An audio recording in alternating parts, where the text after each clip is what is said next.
So hello class 7, आज हम करेंगे चैप्टर 2 का page number 26 example number 4। Example number 4 करने से पहले आपने जो स्मॉल क्लासेस हैं उसमें आपने बोर्ड मास लॉ पढ़ा होगा। इसको हम एक बार रिवाइज कर लेते हैं। सबसे पहले हम क्या सॉल्व करते हैं, ये क्या होता है बोर्ड मॉस लॉ। इसमें ये होता है, सबसे पहले अगर हमारे पास ब्रैकेट होता है तो हम ब्रैकेट के अंदर जो भी नंबर हैं उन्हें सॉल्व कर लेते हैं। फिर ऑर्डर क्या होता है आपके पास, अगर एक्सपोनेंट कोई वैल्यू है तो हम उन्हें सॉल्व करते हैं। उसके बाद हमें क्या सॉल्व करना पड़ता है, अभी वो आपको नहीं देखना, आपको ये देखना है। सबसे पहले आप डिवीज़न और मल्टीप्लिकेशन में जो भी आपके क्वेश्चन में दिया है उसे आपको सॉल्व करना है, डिवीज़न और मल्टीप्लिकेशन या मल्टीप्लिकेशन और डिवीज़न। उसके बाद एडिशन एंड सब्सट्रैक्शन, इन दोनों का सॉल्व होता है। ऐसा नहीं कि आप पहले एडिशन कर लिया फिर मल्टीप्लिकेशन या डिवीज़न कर रहे हैं। ये रूल होते हैं मैथ में, पहले डिवीज़न या मल्टीप्लिकेशन जो भी इक्वेशन में दिया है उसे सॉल्व करो, फिर एडिशन एंड सब्सट्रैक्शन सॉल्व होता है। ये छोटा सा लॉ आपको ध्यान रखना है। इसके बाद हम देखते हैं एग्जाम्पल नंबर 4।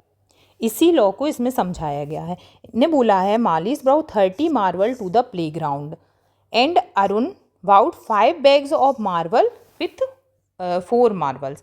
मतलब मालिस लाया है 30 मार्बल्स एंड अरुण लाया है 5 bags of marbles with 4 marbles. मतलब 5 बैग लाया है, हर बैग में 4 मार्बल है, मतलब 5 में कितने हो गए, 5 4 जा 20 मार्बल लेके आया है ये। How many marbles did Malish and Arun bring to the playground. अभी कह रहे हैं वो एक साथ कितने मार्बल्स लाए हैं, तो इसे हम कैसे सॉल्व करेंगे। देखो 30 पहले से ही है, उसके बाद बोर्ड मॉस लॉ के अकॉर्डिंग हमें पहले क्या मल्टीप्लिकेशन सॉल्व करना है। तो 5 4 जे 20, तो ये आ गया 50 मार्बल्स वो लेके आए, ये हमारा करेक्ट आंसर है। अब यहाँ पे इन्होंने क्या बताया, देखो without knowing the contents behind this expression, को बिना समझे ही Purna found the value his expression to be 140। उसने कैसे 140 वैल्यू फाइंड कर ली, जैसे हमें एक्सप्रेशन दिया था 30 प्लस 5 था, यहाँ पे 30 प्लस 5 इंटू 4। तो उसने क्या कर दिया, 30 को 5 में पहले प्लस कर दिया है, तो ये हो गया 35, और 35 को 4 से मल्टीप्लाई किया तो 140 आ गया। उसने ऐसे इक्वेशन को सॉल्व किया। ही एडेड 30 एंड 5 फर्स्ट, उसने पहले 30 और 5 को पहले ऐड कर लिया to get 35 and then it multiply by 4 से मल्टीप्लाई किया तो 140 आंसर आ गया। Malis found the value this expression to be 50। Malis ने कैसे वैल्यू फाइंड की, उसने 50 की। उसने कैसे किया, उसने इसी तरीके से किया, बोर्ड मॉस लॉ से पहले मल्टीप्लिकेशन किया और फिर प्लस कर दिया, तो उसकी वैल्यू आ गई 50। इन दिस केस मॉलिस इज राइट, मॉलिस जो है वो सही है। But why did Purna get it wrong, पर पूर्णा गलत क्यों है।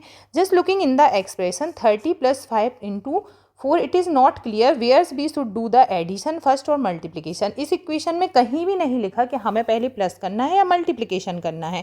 Just as punctuation marks are use to resolve confusion in the language, bracket and the notation of the term are use in mathematical to resolve confusion to evaluating expression. तो इसमें क्या करते हैं, फिर हम ब्रैकेट का यूज़ कर लेते हैं ताकि आपको आसानी से समझ में आ जाए एक्सप्रेशन सॉल्व करने में कि ब्रैकेट को पहले से सॉल्व करना है। लेकिन जैसे जैसे आप बड़ी क्लास में जाओगे आपको हो सकता है ब्रैकेट ना भी आए, तो ये आपको समझना है कि हमें पहले मल्टीप्लिकेशन करना है, उसके बाद हमें एडिशन करना है। यही बात यहाँ पे बताई गई है इस एग्जाम्पल में।